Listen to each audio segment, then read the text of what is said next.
سڵاوتان لەبێ بینەران و بیسترانی کوردستان 24 ڕۆژێکی باش دەست پێ بکەن بە هیوای ئەوەی کە بە وزە و بە ئومێدێکی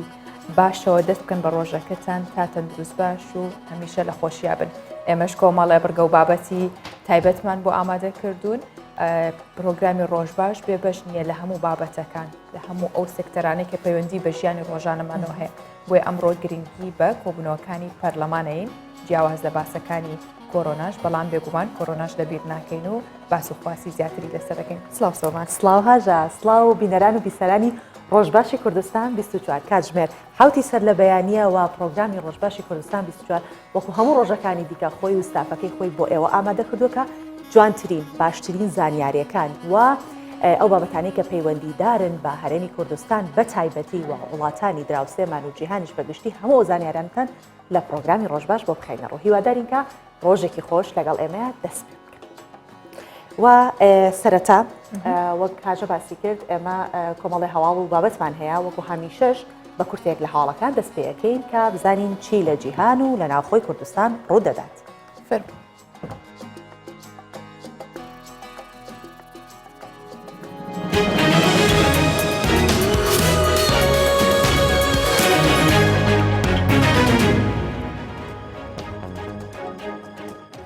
139 کەسی دیکە لە هەرێمی کوردستان تووشی کۆرۆنا بوون و 9 کەسی دیکەش بە ڤایرۆسەکە گیانیان لەدەستدا. وەزارەتی تەندروستی حکوومەتی هەرێمی کوردستان ڕایگەاند لە 24 کاتژمێردا 139 کەسی دیکە لە هەرێمی کوردستان تووشی کۆرۆنا بوون و 40یان لە هەولێر و 31یان لە سلێمانی و 55یان لە گەرمیان و 4یان لە دهۆک و 9یان لە هەڵەبجەن. هاوکات 9 تووشبووی کۆرۆنا گیانیان لەدەستدا. ئاماژەی بۆش کردووە لە ماوەیدا 41 تووشبووی کۆرۆنا چاک بوونەتەوە کە 27یان لە هەولێر و 6یان لە گەرمیان و 8یان لە هەڵەبجەن.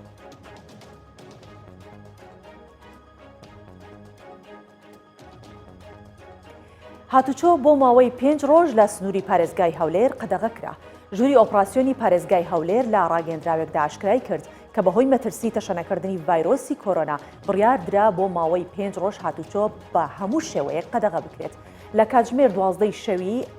ئەم شەو دەستی پێکردو تا شەوی 4 تەمموز بەردەوام دەبێت. ئاماژەی بۆش کردووە ئەو شوێنانەی لە کاتی قەدەغەی هاتوچۆ دابین کراون کە بکرێنەوە وەکو کرانەوە، نانەوەخانەکانن، مارکێتەکانی گەڕەکەکانن، دوکانەکانی سەوزەفرۆشی و میوەفرۆشین و هەروەها ئەلوا و ئۆتۆمبیلی دابینکردنی کەلوپەلی مارکێتەکان و غازی ماڵان و تانکەری گازی مۆلیدە و کۆمپانیای خۆراک دەبن.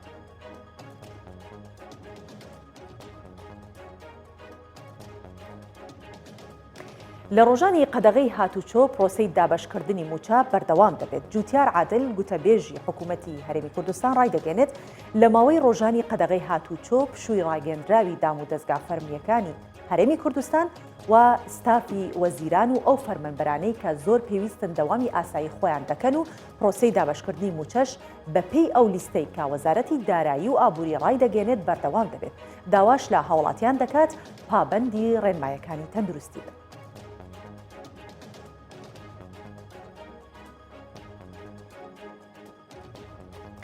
و لە ماوەی 24 کاتژمێردا 11 کەس بەهۆی کۆرۆنا لە پارێزگای ورمێ گیانیان لەدەستا. جەواد ئاغازادە سەرۆکی زانکۆی پزیشکی ورمێ ڕایگەاند کە لە 24 کاتژمێری ڕابردوو 256 کەس تووشی ڤایرۆسی کۆرۆنا بوونە. هاوکات هەر لەو ماوەیەدا 11 کەس بە کۆرۆنا گیانیان لەدەستا. بەپێی ئامارەکانیش تا ئێستا 426 تووشبووی ڤایرۆسی کۆرۆنا لە پارێزگای ورمێ گیانیان لەدەستاوە. سەرۆکی زانکۆی پزیشکی ورمێ تکا لە هاوڵاتیان دەکات کە خۆیان بپارێزن چونکە دۆخەکە زۆر مەترسیدارە.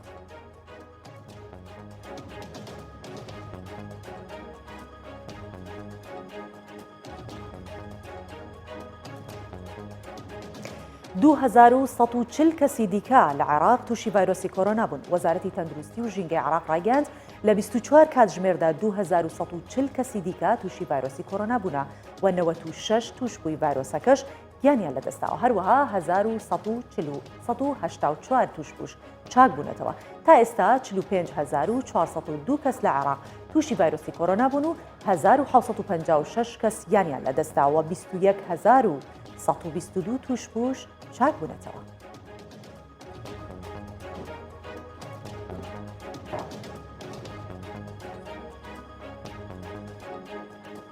کۆتاییمان بە کورتەی هاوڵەکان هێنا و دەچینە ناو ناوڕۆکی پرۆگرامەوە.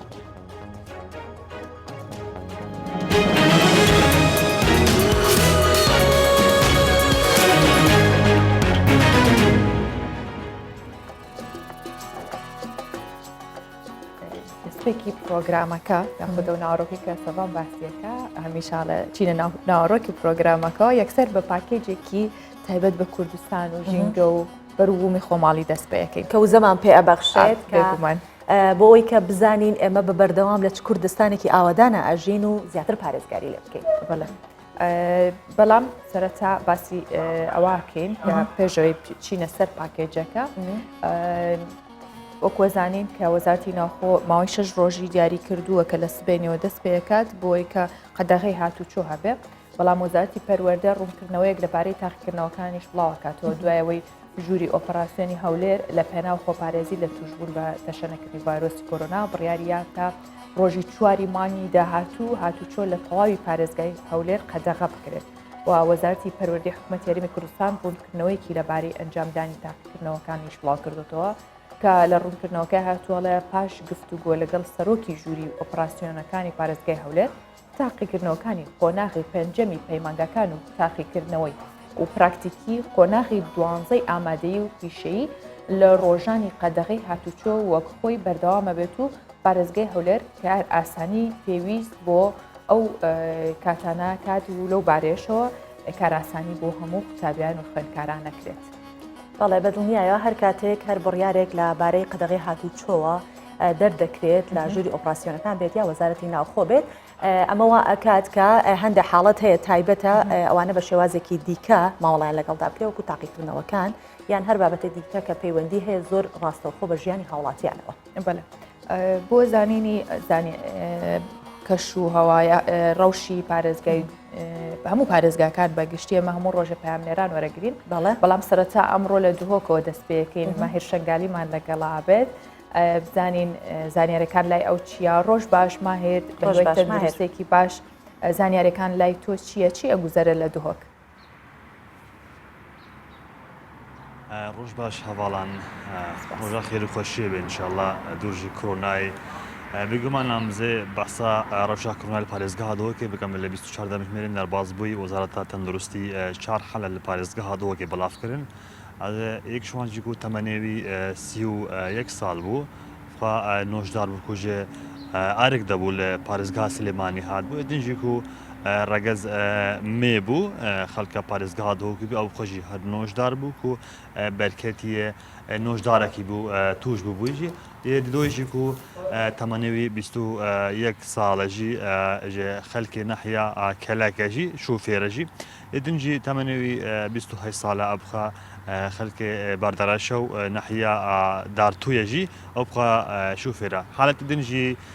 6 حالەتن لە پارێزگا هاتەوە کە لە 24 بەشمێرن دەربازبووی و پشتی هەموو پشکنین ڤایرۆسی کۆرۆناشوانڕێ هاتیە ئەنجامدان و ینی چەندین نەخۆشخانەدا بوون چارەسەر بوون و چۆن ناواکەس و کانخۆ بگشتی لێ مال سنوورێ پارێزگا هاتەوە کێمە 170 و دوو کەس هاتن دەستنیشانگرەوە و هەلگرێن ڤایرۆسی کۆرۆناییژی جواناژی 139 کەس چارەسەر بووینە چوونە بەگەریانە ناوە ماڵی خۆشی وانها 12 جێن کەرەنتینی لە پارێزگا هاتەوەکە هەینە 12 کەرەنتینی جێن کەرەنتینیژی یعنی 500 کەس ناوەوان جیهادایەکی ڕۆژانێکی پشکنینێن هەرمکی ناوە خەڵکێتێنە ئەنجامداوێت و ئەو جێن و ینی خەلکە لورد تووشی ڤایرۆسی کۆرۆنا بووی پشکنی شوانەتێنە ئەنجامدانژیمە بتریا هەموو پارێزگەین هەرێما کوردستانی ئەسخوازم بەحسابێ خاڵاگەرێک بکەم ڕۆژانە پشکنین تێنە ئەنجام نێزینگە 29,000 پشکنینی لە سەرتاسەری پارێزگا هاتەوەکی هاتیە ئەنجامدان ئەم خوازن و بەحسا بابەتێکی بکەن ئیرۆ بابەتێ هەرێگرن و دەهاتە بەحسکردن دەناوە خەڵکی شنگالێ دەژی ڕێگا زحێلایەک شوان ڕێگەن سەرەکی بوو ژۆ دۆکی حتا پشنگالێ بوو ئەوە پشتێک و کۆرۆنای دەست پێکردی و حالەت پەیدا بوون ئەو ڕێگا لە هەمبەر خەڵکی هات بووگرن داکو خەلێک دەرباسی نەبە پارێزگا هاتووەکەینە بە حالەت پەیدان لێ پشتێک و دوێ بەرپرسی ئاسایشە ڕۆژاوای دشلا بە چەندە و گەنگەشێ دەگەل جێن پەیوەندە دەگەل حکوومەتاری ما کوردستانی و دەگەل وزارەتا پێشمەرگا دوهی بریار هاتەدان و ئەوڕێ بێەوەکردن و خەلک نها کارێ خێزان دەمەکە خێزانین شنگال بەرگەنە سەر جووان خۆلی ئەو ڕێنهای بەکریە و خەلکاری بکە بێ سەعات هەشت ڕێڤە بەلبەر خەلکی و نزیکە 105 خێزانی وێ ڕێگەرە بچنە ناواشنگال و بچنە سەر جووارن بخە بەڵێ. بەڵێ زۆر سپاس بۆ تۆ ماهیر کە لەگەڵمان بووی، سپاس بۆ زانیاریەکانە بە هیوای تەندروستێکی باش بۆ هەموو دانیشتوانی پارێزگای دووهۆک. بەڵێ وەک دەزانین و سەرەتاش باسمان لێوە کرد کاتەوەری ئەمڕۆمان چی دەبێت، باسمان لەوە کرد کە کۆبوونەوەکانی پەرلەمانی کوردستان دەست پێ ئەکاتەوە و ئێمەش بۆی کە زانیاری زیاتر وەربگرین و ئەو پەرلەمانی کا بەدەنگی هەموو خەڵکی کوردستان دەست بەکار بووە بزانین کارەکانیان چۆن دەست پێکاتەوە کۆبوونەوەکانیان چۆن دەست پێکاتەوە بۆیە هەر بە هۆیەوە ئێمە میوانداری زۆر بەڕێز حەسی بە سەعید گەردیمان کردووە کە ئەندامی پەرلەمانی کوردستانە لە فراکسیۆنی پارتی و داوایەکی بفەرمێ بۆ ناو ئستودیۆ بەخێرهاتی حەسی بەخان فەرموو. بەخێرهاتی سڵاو بەیانیت باش زۆر سپاس. بەخێرهاتی چۆنە؟ بەخێرە بژیت سپاس. تۆ دیارەوزەیەکی باشە هەیە بەم بەیانیان. الحەمدولله. سپاس هەرکە هاتی ڕوتگەشت بە ڕوومانە پێکەێنیتمان تاواف ئەنەرژێکی تاوا پێ بەم بەیانی هێنامانە. هەژینگەی کوردستان سروشتی کوردستان ئەوەیە کە بەیانیان ئینسان هەڵەستێتەوە بە دڵخۆشی و بە ئەنێرژیەکی زۆر بۆ ئەوەی بەسەر هەموو کێشە و گرفتەکان باڵێ و سپاس بۆ خۆش دوێنێ ئەنجامی پشکنەکانتان وەرگرتەوە ئەو پشکنەیە کە کردوتان نەگەتیڤ دەرچووە و سپاس بۆخۆ ستا زیاترش پرسیار لەو بابەتەوە ئەەکەین سەرەتا پێمان بڵێ کە وردەکاریەکانی کۆبوونەوەی ئەمڕۆی پەرلەمان چی ئەبێت؟ بەڵێ سپێدە یا تەوایا کوردستانیان باش بەری کو بهێمە سەر بەرسەوە پرسیارەتەم دوێ ڕادەست پێ بکەم. سپاس و پێزانینێن خۆ ئەڤرۆکە ئاراستەی سەرجەم تیمێن تەندروستی ئەو خوشکوبرایەن کۆ بگیانێکی پێشمەرگە ئاسایانە جانێ خۆ خستیەت مەترسیێدادا و جانێ ئەزیزێن دیتر بپارێزن. هەروەستا سپاس و پێزانینێن من بۆ تەوایا هێزن ناوخۆ بۆ پۆلیس ئاسایش بەرگریە شارستانی لە دەمێ بوریدا gelek bi ber pirsyarane serederiya gelwî babet tê hatiye pêş kiriye. Belê sebaret bi bersiva pirsyara cenabê te min dê dibêjim du birgaseyê li madde 18 ya peyrewa navxwe ya Perlemanî Kurdistanî desteya serokatiya Perlemanî bankheşnameyek arasteyî tevaya parlamentar kirdiye ku dê ew roke roja duşembiyê daniştina ji mare pênca yasayî ya werzê beharî dê hête girêdan. Ev danîşne ji du tevera ya xwe bêjîn du birgeya li xwe digirî. Birgayekê dê bêjîn dengdan bêt li ser proje yasa yaxud ew pêjniyaz û proje yasayên ku layên endamên Parlamentoya Kurdistanê dihêne pêşkêşkirdin bi der li hukmê madda 82. Em bêjîn berçi bi der li wê maddeyê çunkî madda 82 têda amaje hatiye dan ku tenê li destpêka heyvayêka her werza yasayî parlamentar dêşên proje yasayan pêşkêş bikin. Belê bi hukmê wê yekê ew barodoxê nexwastî beroka cîhanê û Kurdistan lê bedî nebûye girtiye we lewma pêwîz bû yanî wek li hemû cîhanê hatiye encamdan karkirdin di nava gelek sekteran hatiye rawestan li wan da ji Parlemana Kurdistanê bû lewma bi der li wê maddeyê de danîştin dest bikin. Birgeha duyê karkirdinê ew jî dibête dirêjkirnewa werzê duyê yê xola biharî çunkî em hemî dizanîn em hingî deşên kar bikin ku maweyek li ber destê me bî tawa ku parlamentar bişên karê xwe bi başî sereder bikin ew jî dê li encama wê yeka dabîtin li du madda heftê birgeha çarê ku dê de amaje pêda hatiye dan parlamentar yaxud bêjîn seroka parlemanî yan berêzan serokê herêmê û serokê hikûmetê yan jî bi pêşkêşkirina dawakariyekê li dev 25 parlamentaran ku dengdan dihête dan li ser wê yekê ku maweyekê yasayî bihête zêdekirdin tawa ku parlamentar bikarin karê xwe bikin belê bi mercek nabêt li sê roja sî rojan zêdetir biborî. Bele yîne ser ew werdekariyanê dîke zanîman ke ema encenda û tewerî emroyê parlemane be. بەڵام ئەمانە جەخت لەوە بکرێتەوە ئێوە ئاگدارن هۆڵی پەرلەمان چۆن ئامادە کراوە بۆ بەرەنگاربوونەوەی ڤایرۆسی کۆرۆنا بە تایبەت گرتنەبەری ئەو ڕێکارانەی کە ئێستا پێویستە بە جێبەجێکردنی ڕێنماییەکان ئامادەکاری چۆن کراوە بۆ کۆبوونەوەکە. پرسیارەکە جێهێ خۆدا بوو بەلێم هەموو دزانین من پێشترش ئاماژەپویەکێدا کۆ ئەو دۆخێل بەرمە دۆخەکە جیهانیە نەبتنێ دۆخەکە کوردستان تێدا گیرۆ دەبووی بەلێ پشتی وەیەکێ و سەرۆکاتیە پەرلەمانی دەستەیە سەرۆکاتیە کۆمبۆن دیگەل بەڕێزان سەرۆکین فرانکسیۆناندا ئەنجامدا بوو و لێرێدا یادداشتە ئەیبێژین داواکاریەک ئاراستەین سەیرۆکێ فراکسیۆنان کردبوو و بانک هێشتا تەوایە ئەندامên فراکسیۆنên خۆ بکەن دا ku pişkinîna duê ya vîrusa COVID-19 encam bidin û li du wan têstan yan encamên wan têstan yên ku dihêne aşkira kirdin encamên wan pêşkêşî dîwana perlemanê bikin bo parastina hem canê hevalên xwe hem xwe û xezanê xwe. بەڵێ ئێوە ئێستا زانیمان کە هەڵی پەرلەمان ئامادەکرێ بەڵام وەکو خودی خۆتان خۆ پارێزەکان چۆن ئەنجامەدەن ئایا بەکارهێنانی دەمامەک و دەستکێش بۆ پەرلەمانتاران بە ئەوەیە کە بەویستی خۆتانە یان بە مەرجە و بۆ چونە ناو هۆڵ ئەبێ حتممەن ئەو بێگومان ئەو دێگەرێتە و سەر وەیەکێک و ئەم بێژین تاک چەندیە بەرپرسیارە لەو دۆخی کوتێکەتی بەلێ سەرۆکاتیە پەرلەمانێ بڕیاڕەوەیەکێدایە ku pêwîst e tevaya parlamentara bi hemû birgehên xweparêzî ve beşdarî navhola perlemanê bikin yek li wan min got merce ew parlamentarê ku ew daniştinê da beşdariyê diket dibît têsta COVID-19 kir dibît ya duê jî ew e ku lepik ku her westa demamik digel da هاتو حەسیبە هەیە کە هێشتا پشکنینی بۆ نەکرابێت لە پەرلەمانتاران وەکو فراکسیۆنا پارتی ئەم li ser xetên tevaya hevalên min testên xwe kirdînewe spas bo xwedê înşallah testa hemû hevalên me hemû xelkê Kurdistanê negatif bî ew ku ez pê agadar çunkî ez di nav fraksiyonekê de me û sinûrê karkirina min mesela em neçûne navhola perlemanî her yek de arasteyê serokên fraksiyonên xwe ketin belê nizbet fraksiyona partî ez rastiyê deme heve ku tevaya hevalên me testên xwe kirdîne û spas bo xwedê hemî jî negatif derçûne. سپاس بۆ خۆی ئینشەڵا سەلامەتە بن خات و حەسیبە تا ئێستا چەند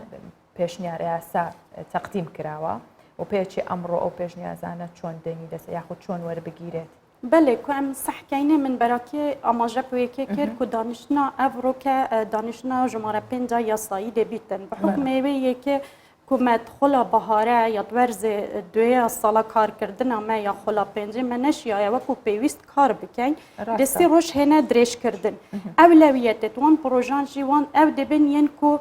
پیوندن به دوخه هنوکیه هرما کردستان هیچ اشتکی و آماده کراوه بله به دوخی تندرستی است بله بگمان نکتنه به دوخه تندرستی و دانشتن بهن لبرچه وستی روش هاتن زیده کردن لوان دا آخفتنه لسریان بیجین بانکش کردنه وزیر تندرستی لسر دوخه تندرستی هر وستا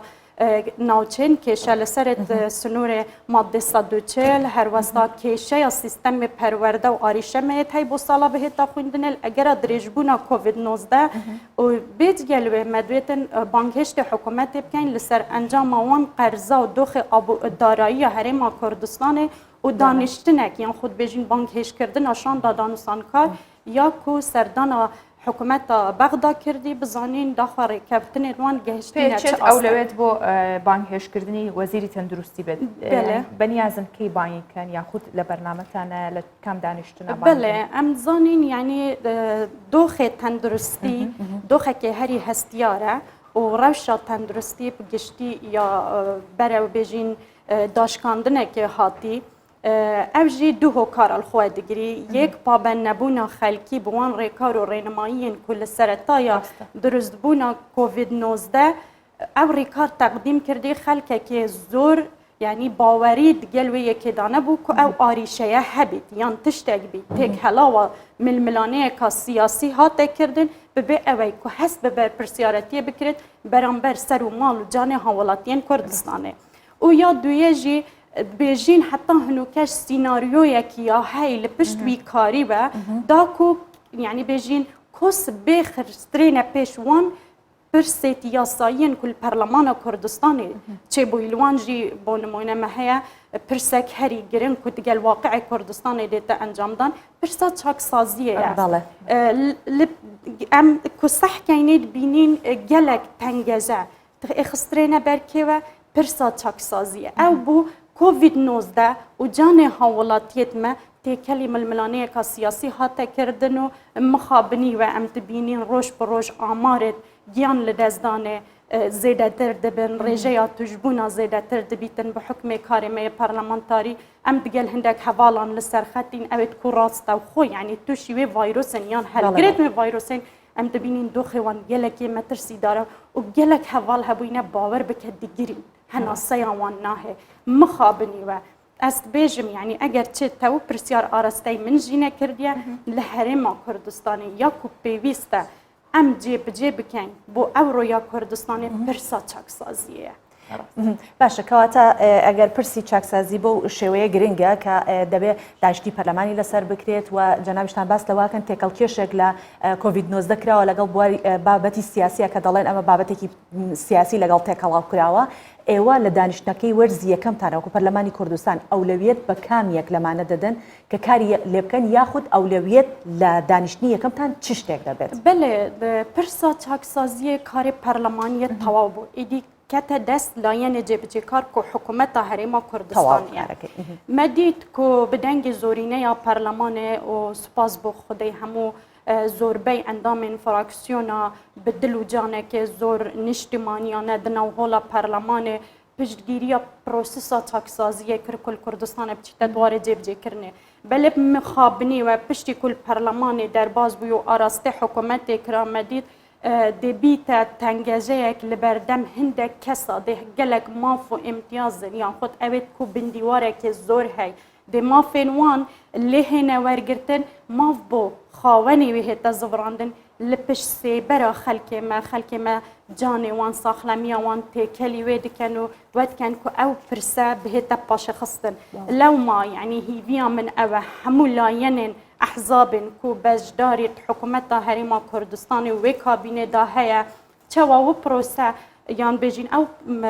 pirsa yasayî kira pirsa yasayî proje çaksaziyê bi yasa kira ew îş bi heman can bi dil û canekê niştîmanî dîfaa wê prosesê bikin rast e ku em bihêne ser pirsa çaksaziyê çaksazî tinê mûçew sermayeyê nagirêtewe tinê wê layenî nagirê çaksaziya darayî me ya hey çaksaziya komelayetî çaksaziya siyasiya me ya hey belê ya ewroke pêtivî bû li Herêma Kurdistanê cihê xwe xala ewlewiyetê da bigirîtin pirsa çaksaziyet layenê darayî bû çunke em hemî dizanîn li Herêma Kurdistanê me tinê pişt yek ser çawê da hatê buhana diyar beste bû ku nefte ew jî em ê xistîne kelekeyeka qeyrana belê gelek nexweş lewma pêtiviye em sereta çaksaziyê li pirsa darayî ve dest pê bikin ta ku em bişên jêrxaneka aboriya bihêz dirûz bikin û her gel jêrxana aborî em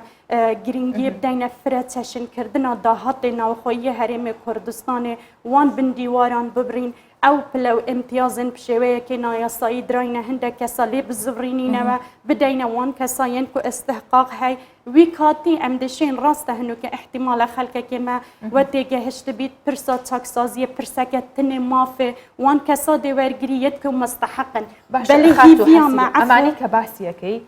هەم لە ڕێکارانە هەم لەو پرسە چاکسازی کە ئێوە ئێستایکەن هەمووی کەوتوت سەر شانی پەرلەمان پێتان وانییە پەرلەمان ئەبێ زۆر زووتر هەنگاوەکانی بنێ حتا ئەگەر دۆخی کۆڕۆناش قەدەغی هاتوچۆ هەموو ئەمانش بێ بەڵام ئێوە دەوامی خۆتان یاخود کاتی خۆتان تەرخانکەن بە تایبەت لە بەرەنگاربوونەوەی کۆڕۆنا کە ئێوە توانی یەکلایکردنەوەی زۆر جار خۆشتان و توتانە هەم پرسی چاکسازی کە دەنگتان پێیا و ناتان تۆ ئێستا ئەو پرسانی کە زۆر گرنگە کاتێتی کە ئێوە هەنگاوی زۆر بەپەلە بنێن کامانن بله یعنی یک دو جار نو اخفنی خو من آماجه پیدا پرسا چاکسازی پارلمانی خلاص کرا یاسا او کارکانی تاو و شولاویات تاو ام لیرج دا دیسا وکو پارلمانتار و تایبتن از دی بیجم یعنی ام وکو فراکسیونا پارتی ام هم هر 45 پارلمانتار فراکسیونا پارتی روحو جانه که نشتیمانی دفاع جێبجێ کردن و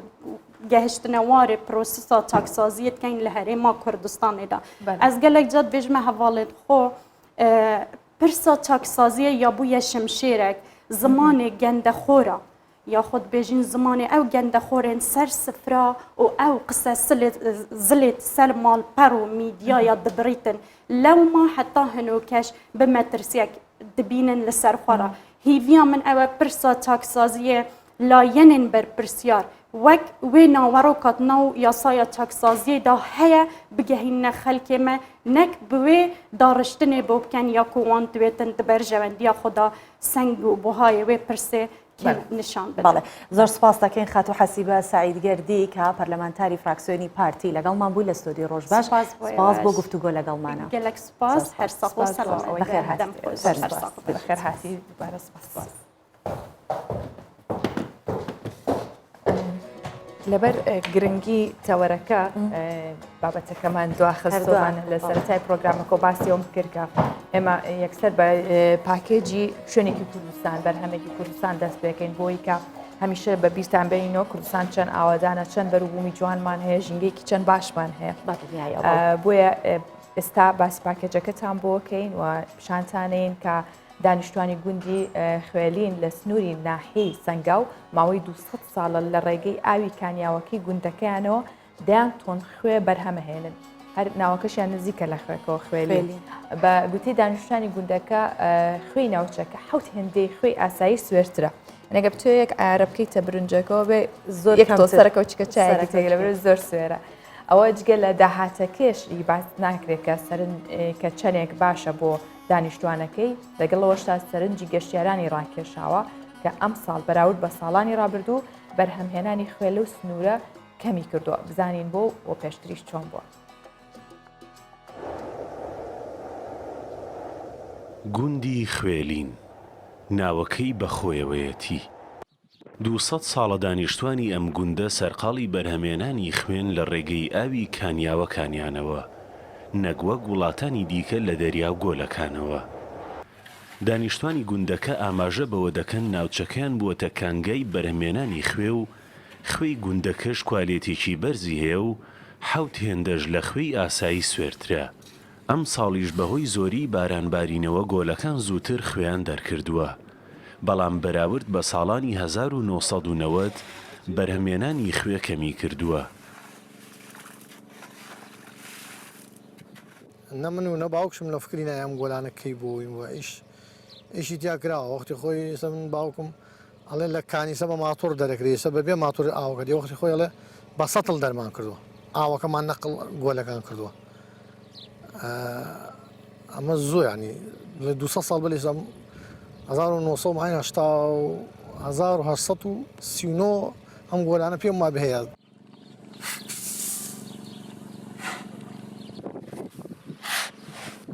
ساڵانە لە مانگەکانی نیسان و ئایاردا لە ئەستێلەکانەوە دەست دەکەن بە دەرهێنانی خوێ.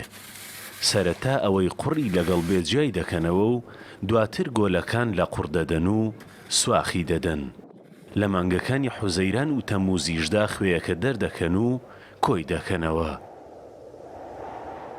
بەهۆی کارەساتە سروشتیەکانە و بە تایبەت بوومەلەرزەکەی ساڵی 2017 ئاوی شیرین تێکەڵ بە ئاوی کانیاوەکان بووە. بەم هۆیەوە تامی جارانی نەماوە. گوندی خوێلین سەر بە شارەدەی سەنگاو و بە دووری 102 کیلۆمەتر دەکەوێتە ڕۆژاوای شاری سلێمانی. بە شێوەیەکی گشتی 83 گۆلی خوێ لە گوندەکە هەن و ڕۆژانە 3 بۆ 10 کرێکار کاری تێدا دەکەن. خوێی ئەو گوندە ڕەوانەی زۆرینەی شارەکانی هەرێمی کوردستان دەکرێت. لە ساڵی 2008ەوە لەلایەن تیمێکی بیانی پشکنین بۆ خوێی سنوورەکە کراوە و دەرکەوتووە کوالێتیەکی بەرز و باشی هەیە.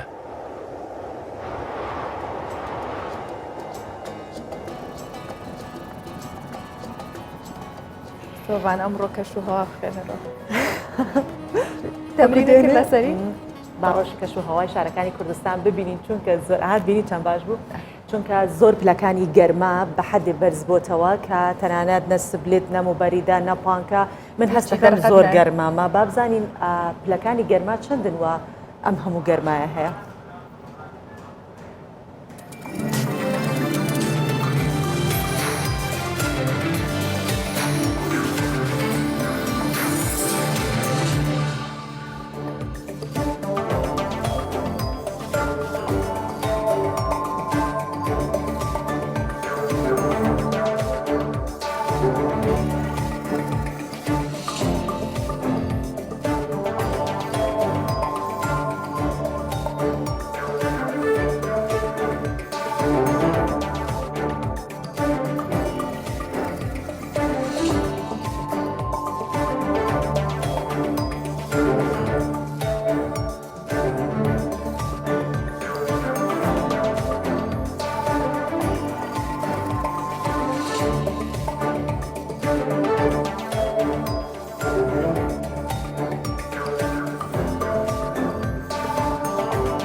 لە سەرەتاوە زانیمان ڕەوشی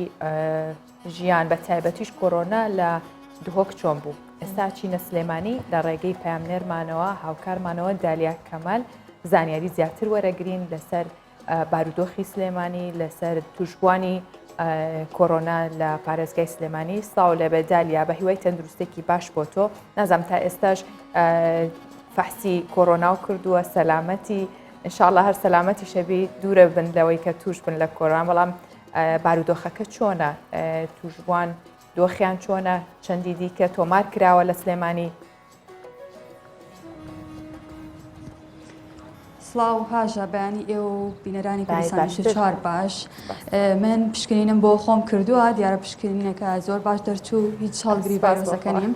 لە هەمان کاتا دیارە کە ڤایرۆسی کۆرۆنا سەرجەم کاریگەری کردوتە سەر سەرجەم جنگەکانی ژیان بەڵام ئێمە هەوڵ دەدەین لەناو ئەو کاریگەریانە بەشێک لەو چیرۆکانە بدۆزینەوەیە کە ڕۆژانە لە بەرەنگاربوونەوەی ئەم ڤایرۆسەدا کار دەکەن. یەکێکیش لەو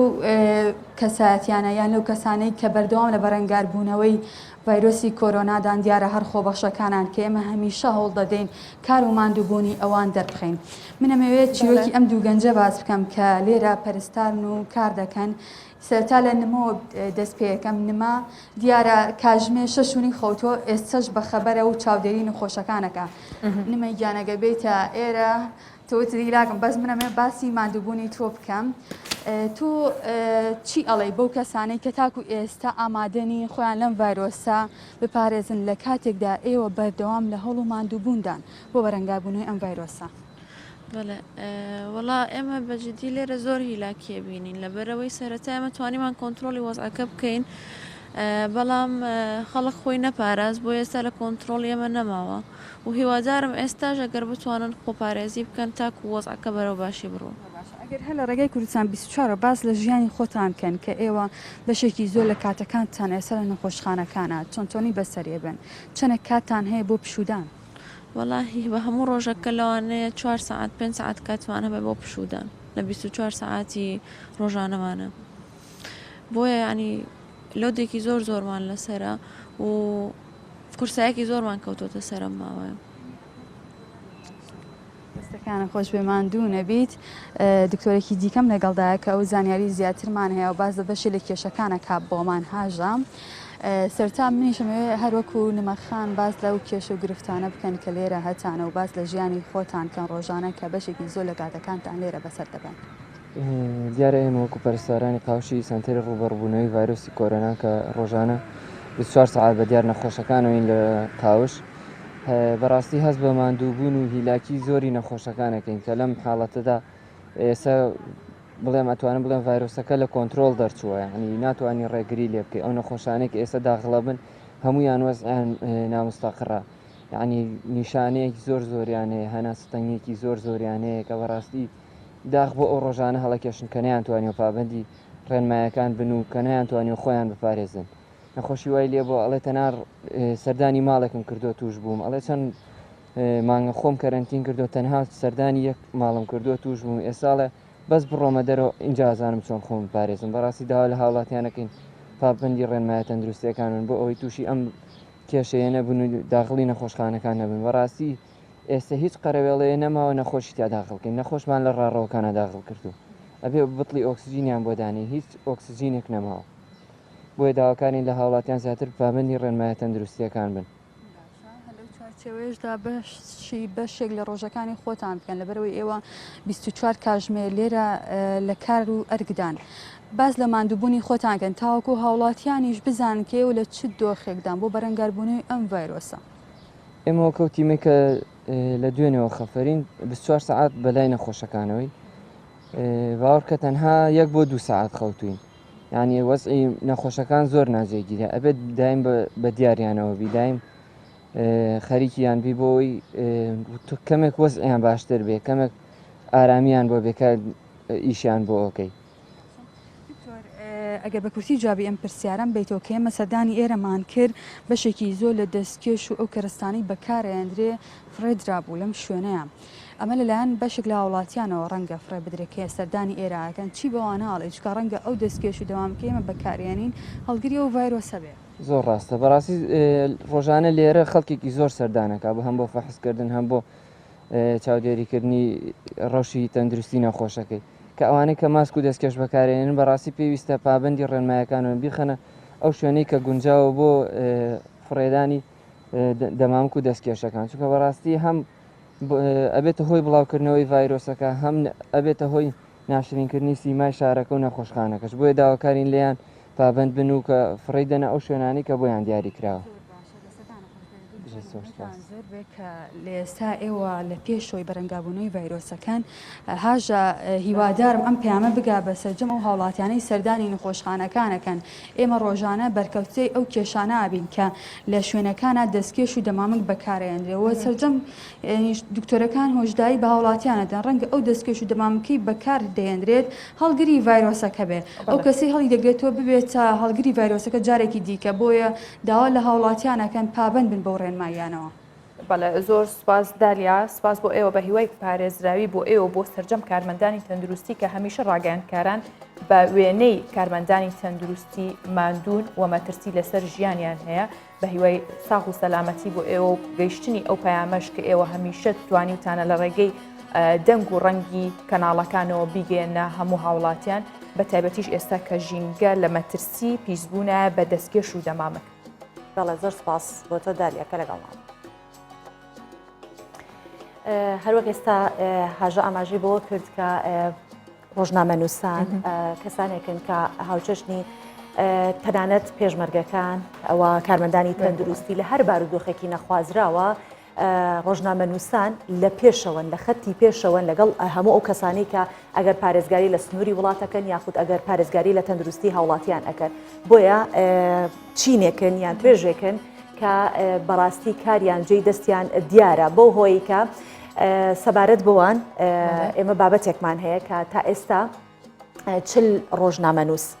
لە عێراق تووشی کۆرۆنا بوونە مؤەید لامی سەرۆکی سندیکای ڕۆژنامەنووسانی عێراق ڕاگەیاندووە بە پێی ئەو ئامارانەی بەدەستیان گەیشتوە تاوەکو ئێستا 40 ڕۆژنامەنووس تووشی ڤایرۆسی کۆرۆنا بووە و ڕایشی گەیاندووە کە هەموو ئەو ڕۆژنامەنووسانی لە کاتی ڕووماڵکردن و جێبەجێکردنی ئەرکەکانیان تووشی کۆرۆنا بوونە هەر بۆ هۆیەوە بۆ چکە لە کاتی ئەرکابوونا کە ئەو ڤایرۆسیان توش بووە و ئاماژەی بۆش کردووە کە باری تەندروستی هەموو ئەو ڕۆژنامەنووسانەی کە تووشی کۆرۆنابوونە جێگیرەوە دەشڵێت ئەگەر پێویست بکات نەخۆشخانەیەکی تایبەت بە ڕۆژنامەنووسان دەکەنەوە چونکە ژمارەیان زۆرە و دەبێت پارێزراوی لە ژیانیان بکرێت و هەموو ئەو کەلوپەلانەشیان بۆ دابینکرێت کە خۆیان بپارێزن لە ڤایرۆسی کۆرۆنا چونکە بۆ نەخۆشخانەکان دەچن بۆ تەنانەت ئەو ژورانەیش کە حاڵەتی ئێمەرجنسیان تێدا تەنگە نەفەسێکی زۆر هات بۆی کە زانیاریەکان بۆ بینەران و بیسەران بگوازنەوە هەمیشە. ینی ئەوانەی ڕۆڵی میدیاکاران و ڕۆژنامە نووسانیش بە تایبەت ئەوانەی کە لە دەرۆن گرنگ بووە لە ئێستا هاوشێوەی ئەوان بۆیانی ئەمە بەوتەی هەموو سندیکە ڕۆژنامە نووسەکانی جیهانیش کە باز لەوە کراوە بۆیە بە هیوای سەلامەتی و تەندروستێکی باشی بۆ ئەوان. بابەتێک هەیە کە باز لەوە کە لە 2 سەدەی ڕابردوو زیانێکی زۆر بە دارستان و درەختەکانی سیدنی گەشتووە. ئێمە باسمان کرد ژینگە لەبەردەم مەترسیە. زانین دارستانەکانی سیدنی توش ڕوبەڕووی چی بۆتەوە لە کاتێکا کە ساڵانی ڕابردوو بەهۆی چڕوپڕی دارستانەکان هاتوچۆکردن بەو ناوچانە ئەستەم بوو. بە شێوەیەک دایکان و باوکان ناچار بە مناڵەکانیان بە ئۆتۆمبیل بگەێنە نە قوتابخانە. نیانەتوانێت ئەوەنە چڕ بوو مناڵەکان بە ئاسانی بڕۆن. بەڵام ئێستا حکوومەتی ئوسترالیا پلانی ڕواندنی 170,000 درەختی هەیە لە بەرەوەی ئەو دارستانانە بەرەو لە ناو چوونەچ. ئەو نەمامانە بەشێکن لە دیدگایەکی گەورە. نزیکەی 170,000 درەخت لە سیدنی دەسێنرێت کە دەکاتە نزیکەی نیوەی ڕوبەری ڕۆژاوای شارەکە. وەزیری پلاندانان لە نیو ساوس وێلز دەڵێت دارەکانی ڕۆژاوای سیدنی لە 2 سەدەی ڕابردوودا بە شێوەیەکی چڕ تووشی بڕادنەوە لە ناوچوون بوون، بۆیە پێویستە جارێکی دیکە گرنگیان پێ بدرێتەوە. زۆر ڕوونا کە درەختەکانی ناوچەی ڕۆژاوای سیدنی بە شێوەیەکی فراوان لە 200 ساڵی ڕابردوودا بە هۆکاری ئاژەڵداری و کشتتوکاڵکردن بڕدرابوونەوە. بۆیە پێویستە جارێکی دیکە بگەڕێنەوە بۆ دواوە ئەو سەوزاییە بگەڕێنینەوە. بە تایبەت هەوڵمان لەسەر بەرەو پێشچوونەکان بێت لە ڕۆژاوای شارەکە. ئەمە بەشێکە لە پلانەکانی حکوومەت بۆ چاندنی ملیۆنێک درەخت تا ساڵی 2022. تەنیا 2 مانگ لەمەوبەر ئەو ناوچەی سیدنی بە گشتی بە گژوگیادا پۆشتا بوو کە بەرزیان دەگەیشتە 8 مەتر. چەندین هێکتاری چێنرا و بە گژوگیا پاکرانەوەتەوە بە ئامانجیەوەی دووبارە بکرێنەوە بە دارستان. بە گوێرەی سەرجەم نەخشەکان باخچەکان بەم قەبارەیە پشکدار دەبن لە کەمکردنەوەی کاریگەریەکانی بەرزبوونەوەی پلەی گەرما لە ڕۆژئاوای سیدنی. بۆیە چاندنی 60,000 درەختی دیکە هاوکارە بن بۆ کەمکردنەوەی کاریگەریەکان.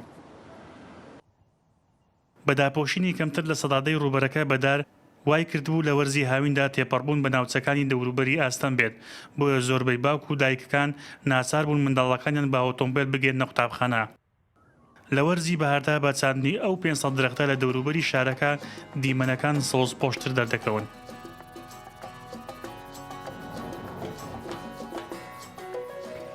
بەڵێ لە دهۆک بووین چوین بۆ سلێمانی. ئێستا دەگەڕێنەوە بۆ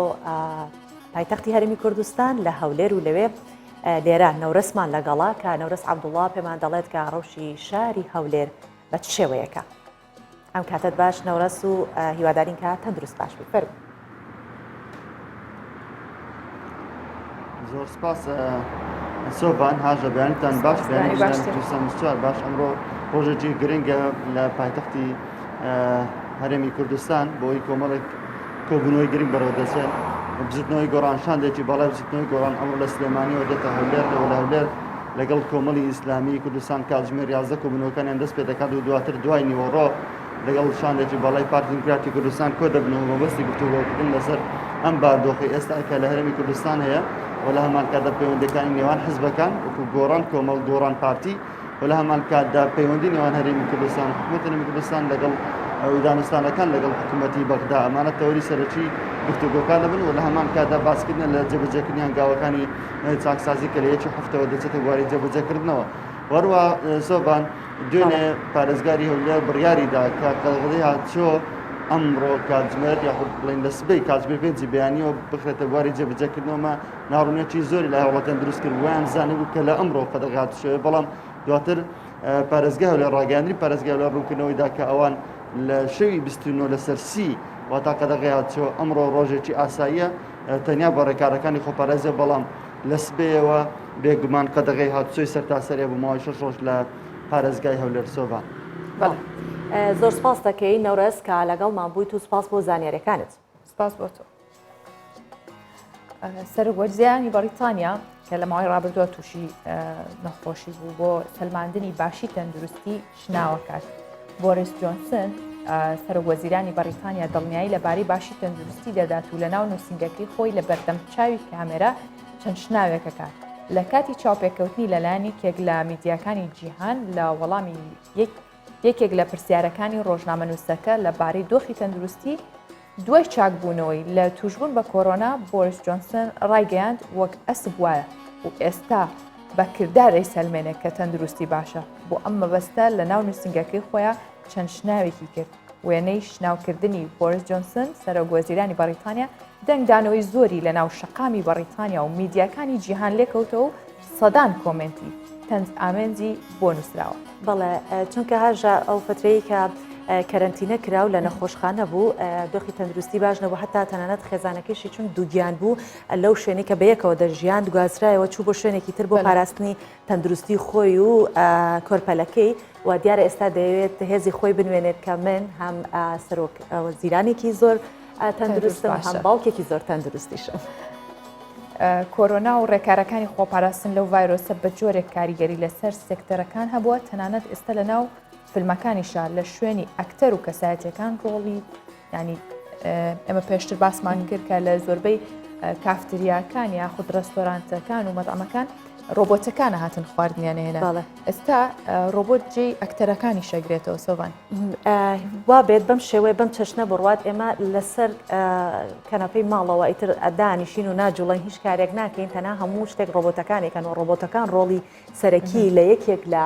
فیلمەکان دەگەڕن کە تێچۆکەی 10 ملیۆن دلار دەبێت ئاماژ لەو کارە کە دەرهێنەرەکە کردوێتی کەمکردنەوەی کاریگەریەکانی ڤایرۆسی کۆرۆنای. ئەوەی سینەما و فیلم و چالاکیە هونەریەکانی گۆڕی بەڕێوەبەری بەرهەمەکان و دەرهێنەران نەبوون بەڵکو ڤایرۆسی کۆڤید-19 ئەگەرچی کاریگەری زۆر بوو لەسەر ئەم سێکتەرە بەڵام دەرهێنەرانی فیلمەکانی هۆلیوود خۆیان بۆ لەکەوتەکانی ئەم ڤایرۆسان نادەن بەدەستەوە بە ڕۆبۆتێک لە بەرهەمهێنانی فیلمێک کە تێچۆکەی 10 ملیۆن دلار بەردەوام دەبن.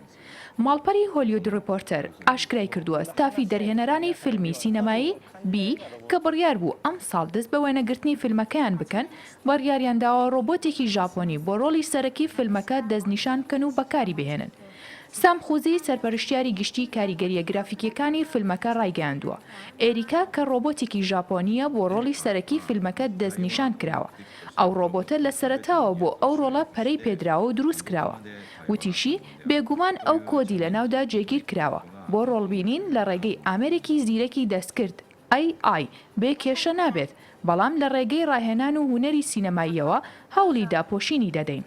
فیلمی سینەمایی بی فیلمێکی خەیاڵی زانستیە باز لە خانمەزانایەک دەکات کە لە هەوڵی چارەسەرکردنی کێشەیەکی ئەلکترۆنی پرۆگرامێکدایە کە جێگرەوەی DNA مرۆڤ و یارمەتی هەڵهاتنی ژمارە کەسی دیکە دەدات.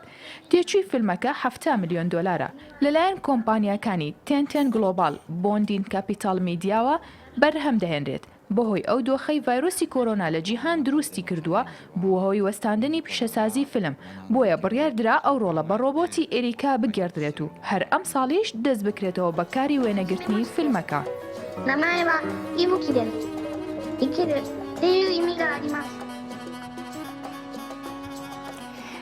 ئەمەوە ئەکات من ئەگەر بینەری ئەو فیلمە بم هەستەکان چۆن پێم بگات ئێستا بۆ نمونە زۆر خۆشحاڵە ئاها کات دەم و چاوە جوڵێن چۆنیان ئەو هەستانە پێویستە کاتۆزێک جیاوازی بێت بێگومان کە ڕۆبۆتەکان جێ هەموو ئەو هەستانە بگرێتەوە جیاوازی زۆرە بێت. بەڵێ پێم وا بێت چەند مانگێ لەمە بەرکە پێش ئەوەی کە کۆرۆنا دەست پێ بکات تەنانەت کاری ئەوەشیان کردبوو ئەگەر کەسێکی خۆشەویستی لە دەست ئەدات و نامێنێت ئەمرێت ئەمان بە شێوازێک دروستی ئەوکەن خەیاڵی هێنا ناو ژیانی کەسەکە ئەیتوانی باوەشی کاکە بەڵام تەنها لە خەیاڵا بوو و وەکو شێوەیەکی ئەنیمەیشنی هەبوو ئیتر نازانم بە تەمای چیترە لەوە زیاتر. بەڵێ فیسبوک هێمای زیان بەخش لە چەند پۆست و بڵاوکراوەیەک دەدات.